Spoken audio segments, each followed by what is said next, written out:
Сәлем достар, ең алдымен каналға жазылып лайк басып, колокольчикті басып кетулеріңізді сұраймын. Джон Кехо, түйсігіңмен ойлай біл. Джон Кехо канадалық белгілі жазушы, филантроп және адамның жеке жетілуіне қатысты ұстаздық етуші. Ол өзінің нені оқытып жатқанын жақсы біледі. Джон Кехо нөлден бастап ерекше тәсілдермен өзін-өзі қолдан жасаған адам. Ол әуелі Британ колониясының алыс провинциясына орман ішіне кетіп, сонда 3 жыл өмір сүрген.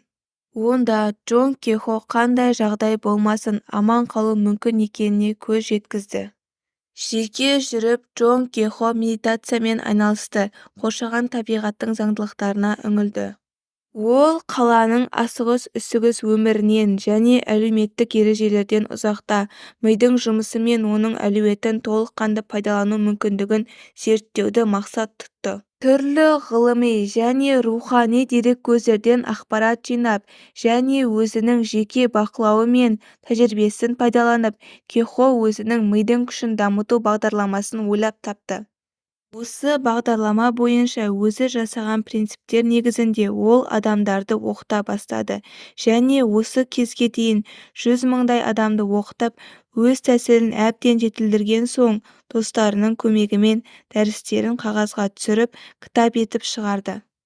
Осы күнге дейін кітаптары әлемнің көптеген елдерінде миллиондаған тиражбен шығып жатыр. Кітап орыс тіліндегі «Подсознание может все» деген нұсқасынан аударылды. Бірінші бөлім. Шынайы өмірге өзге көзқарас. Горацио достым, дүниеде біздің даналарымыздың түсіне кірмеген көптеген нәрселер бар. Шекспир. Ми күшін пайдалану үшін міндетті түрде физика заңдарын білу немесе шынайы өмірдің негізін түсіну қажет емес. Себебі сізге автокөлік жүргізу үшін карбюратор құрылғысын немесе от алдыру жүйесін білу қажет емес қой. Санаулы адам ғана автокөлікті жақсы біледі, бірақ бұл басқа адамдарға оны жүргізуге кедергі келтірмейді. Ми күші де сол сияқты. Кез келген адам осы жүйенің негізін үйрене алады және оны күнделікті өмірде сәтті пайдалана алады. Біз шынайы өмір негізін және соңғы 20 жыл ішінде таңғалдыратын жаңалықтарды зерттеуден бастаймыз. Олар мидың өз шынайы өмірін қалай жасайтынын түсінуге көмектеседі. Көзге елестету мен ойша көрудің тек қана арман емес, шығармашылық процесс екенін түсіндіреді. Ал олар өз кезегінде адамға заттарды біріктіру, сұйықтыққа айналдыру, тұқымның бөртіп, дәннің өсуін жүзеге асыратын энергия ағынын бақылауға және бағыттауға көмектеседі. Бұл энергия ағынының негізін түсіріп, сіз ми негізін түсінуге келесіз және шабыт, Құдайға жалбарыну және ішкі дауыс табиғаттан тыс нәрсе емес. Олар адам үшін ашық және адам қолдана алатын заңдарға бағынатынын көресіз. Адамға кеңінен танымал, әлемдегі заттар сияқты ми күші де заңдарға бағынады. Бұл заңдарды ғылыми терминологиядан азат етіп, қолжетімді түрде ұсынсақ, әркім түсіне алады. Осындай қызықты дүниемен сіздерді таныстыруға рұқсат етіңіз. Қазіргі таңдағы физика әлемді шексіз бөлінбес динамикалық белсенді желі ретінде қарастырады. Ол өмір сүріп, тұрақты түрде дамып қана қоймай, бір-біріне әсер етеді. Бірінші деңгейде әлем бір тұтас, бөлінбес әр затты және әр іс-әрекетті жарып өтетін шексіз энергия теңізі сияқты. Ол бір тұтас. Бір сөзбен айтсақ, қазіргі таңдағы ғылымдардың айтуынша, мыңжылдықтар бұрын мистиктер, көріпкелдер мен оккулистердің айтқанындай, біз бөлек элементтер емеспіз, үлкен бір тұтастықтың бөлшегіміз. Бір тал шөпті жұлғанда барлық әлем дірілдейді. Упанишададан алынған ой. Қазіргі таңдағы физика материалдарды өмірге деген біздің көзқарасымызды өзгертті. Бүгінгі таңда бөлшектер негізгі заттан тұрады деген көзқарасты ешкім ұстанбайды. Олар энергия жиынтығы. Олар аяқ астынан орын ауыстыруы мүмкін. Оны кванттық секіріс деп атайды. Бір жағдайда тұтас жиынтық ретінде, екінші жағдайда таза энергия толқындары ретінде алға шығады. Өмір өзгерісте, тұрақты ештеңе жоқ, барлығы үзіліссіз қозғалыстағы модель бөлшегі болып саналады. Таудың өзі де бұл қатты энергия биінің нәтижесі. Әлем тірі және динамикалық қозғалыста, және біз де әлемнің бөлігі болғандықтан тіріміз, әрі динамикалық қозғалыстамыз. Әлем бұл алып голограмма. 1947 жылы Денис Гарбор голографиялық әсер теориясының негізін қалады, кейін ашқан жаңалығы үшін Нобель сыйлығын иеленді. Голограмма дегеніміз бұл тұтастықты құрайтын бөлшектердің әрқайсысында осы тұтастықтың өмір сүруі. Мысалы, теңіз жұлдызы өзіндік голографиялық әсерге ие. Егер де оның бір бөлігін кесіп тастасаң, ол қайтадан өсіп шығады. Сонымен қатар, кесіп тастаған бөліктен жаңа теңіз жұлдызы өсіп шығуы мүмкін, себебі оның генетикалық коды әр бөлігінде бар. Мен бірнеше жыл бұрын көрмеде голографиялық әсерді пайдаланған фотосуреттерді көрдім. Солардың бірінде тік тұрған әйел бейнесі бейнеленген. Суретке оң жағынан қарасаңыз, сіз басқа суретті көресіз. Әйел темекі шегіп тұр.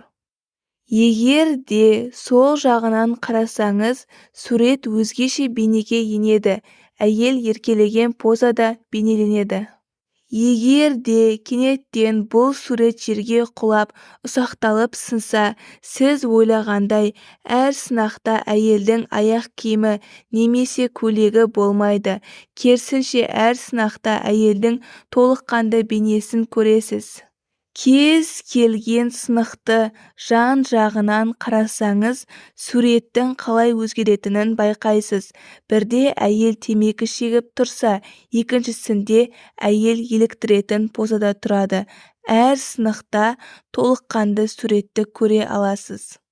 Қазіргі таңда шынайы өмір өзінің негізінде голограмма және ми жұмысы да голографиялық әсерге негізделген деген көзқарас бар. Біздің ойлау қалпымыз бен әлемнің төмендегі даму деңгейі арасындағы көптеген ортақтастық бар, және сол заттың өзінен тұрады. Ми бұл голографикалық әлемді бейнелейтін голограмма.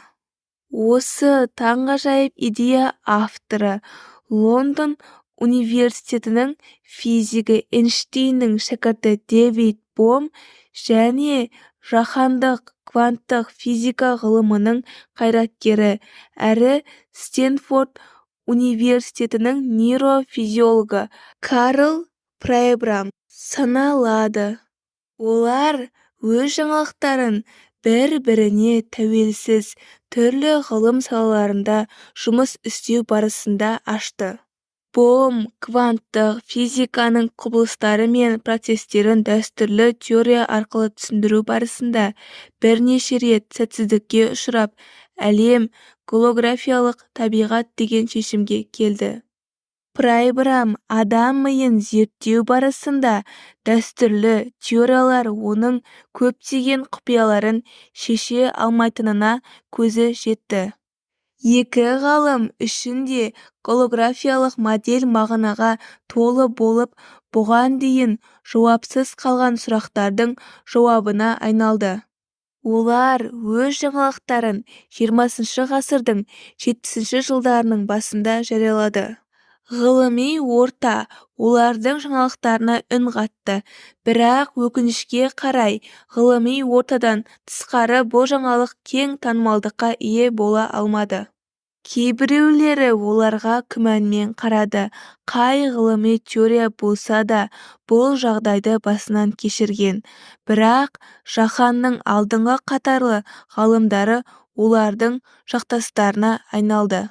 Кембридждік ғалым 1973 жылы физикадан Нобель сыйлығының лауреаты атанған Брайан Жозефсон Бом прайбром теориясын шынайы өмірдің негізін түсінудегі озық ой деп атады. Материя мен ми арасындағы көпір кітабының авторы біздің ойлау процестеріміз көпшіліктің болжауына қарағанда физикалық дүниемен тығыз байланысты деген теорияны ұстанушы Канада Корольдігі университетінің ғалым физигі доктор Дэвид Питт те осы теорияға келісім білдіреді. 1979 жылы Принстон университетінің техникалық және қолданбалы ғылым мектебінің деканы Роберт Джан материалды шынайылықты анықтаудағы сананың рөлі атты зерттеу бағдарламасын әзірледі. Джан және оның көмекшілері бірнеше тәжірибе жасап, өз жаңалықтарын жариялады. Ми тікелей түрде әсер етеді және материалды шынайылыққа әсер етеді деп айтуға барлық негіз бар деген ой түйді. 1994 жылы жаһанның алдыңғы қатарлы ғалымдары мен педагогтары осы теорияны әрі қарай қалай дамытуға болатынын және белгілі бір ғылым саласында тәжірибеде қалай қолдану мүмкін екенін талқылау үшін Принстон университетінде жиналды. Бұл жаңалық ерекше, сондықтан да оның нәтижесін тәжірибеде қолдану үрдісі көптеген күмәнмен және күдікпен байланыстырылып келеді. Бүгінгі таңда материалды өмір мен сананың қарым-қатынас таңғажайып құбылыс болып саналмайды. Сана бұл энергия, энергияның аса нәзік және динамикалық формасы. Бұл біздің қиялдарымыз бен ойлау образдарымыздың, армандарымыз бен қорқыныштарымыздың шынайы оқиғаға не себепті әсер ететінін түсінуге көмек беріп, мидың жасаған образдары қалай шынайылыққа айналатынын түсіндіреді. Шынайы өмірдің негізіне қатысты осындай жаңалықтар болашақта біздің жан-жақты дамуымызға серпін беретін күш болуы мүмкін. Адам өзінің ашық және динамикалы әлемнің бір бөлшегі екенін сезініп, оның миы шынайы өмірді жасауда шешуді рөл атқаратынын түсініп, ол өмірге деген белсенді және шығармашыл әдісті дамыта алады. Енді оған болып жатқан оқиғаға шетте тұрып қарау керек емес, себебі ашылған жаңалықтар бойынша шет жоқ және ешқашан болған емес. Барлығы өзара әсер етуге негізделген. Қайда барсақ та, не жасасақ та, біздің ойларымыз бізді қоршаған шынайы өмірді жасайды. Жаңа теорияны ашу шыңға өрмелеу сияқты, себебі сіздің алдыңызда жаңа әрі кең көрініс ашылады, деген Эйнштейн. Аталмыш кітапты оқу барысында сіз осындай жағдайға тап боласыз. Көп уақыт өтпей сіз өзіңіздің нақты мүмкіндіктеріңізді ашқан сәтте сіздің ойша өрлеуіңіз сыйақыға ие болады.